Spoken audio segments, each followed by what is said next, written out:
Hey, Ray Harvey here. I'm a bartender who wants to tell you that if you don't stand up for your rights now, your rights will be nullified and expunged out of existence. I want to tell you something that I think you're already thinking, and you are correct. In order to survive and prosper, humans must produce. Humans cannot make it for very long, holing up in their homes, trying to contain a virus which in actuality cannot be contained because no virus can be contained, and certainly not by fostering a culture of panic and fear mongering.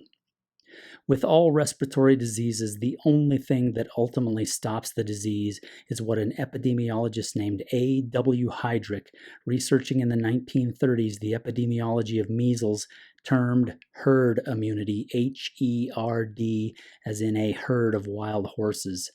In order for herd immunity to develop, approximately 80% of the population needs to have had contact with the virus, the majority of whom, however, and this is important, won't even have recognized that they were infected because they're either symptomless altogether or with symptoms so mild that they hardly feel sick.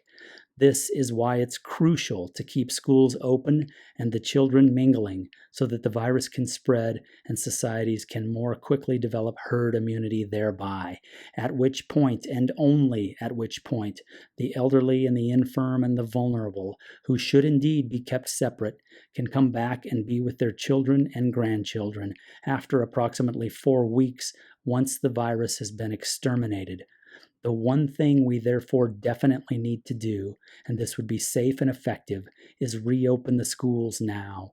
Let the children spread the virus among themselves and let them do it as soon as humanly possible. This is what's necessary for societies to develop herd immunity. Locking down schools is among the most destructive of actions that the government has taken so far, and that's saying a very great deal indeed. We should properly focus upon the elderly and the infirm and the vulnerable without question. Focus upon separating them from the population where the virus is at large and circulating. But we should not prevent the virus from circulating among school children because this is the fastest way to create societal immunity. This very immunity is the reason that the last SARS epidemic was 15 years ago in 2003, because there's typically cross immunity, and by that I mean if you're exposed to one of the SARS viruses, you are for several years much less likely to fall ill with another SARS virus. Thus, if we developed herd immunity now, we would not have to worry about a so-called second wave of COVID-19 coming back like a murderous relative to visit us in the fall.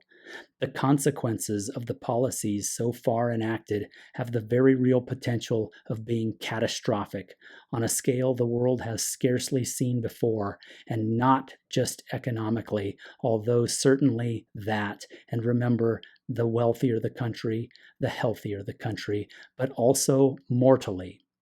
And while it is possible, let me say with emphasis, that these draconian lockdown measures will mean fewer cases total, it is certain, precisely because the government locked down schools and prevented the school children from creating societal immunity, certain that we will see more cases among the elderly, or to put that in plainer terms, that even the stupidest and most lumbering government can understand. Because of the governmental measures enacted by executive decree, there will be more death among the elderly, since it is not the children whom this disease kills. More death, I repeat, among the elderly because of this outrageous policy of mandated lockdown and forced social distancing, so called. My fellow human beings, you can always spot, always and unfailingly, a dangerous and adversary political doctrine if it regards freedom and individual rights as anything other than primary. If you don't stand up for your rights now, your rights will be forgotten and expunged. Your rights will be stomped out of existence by the coldest of all cold monsters who bites with stolen teeth, the state.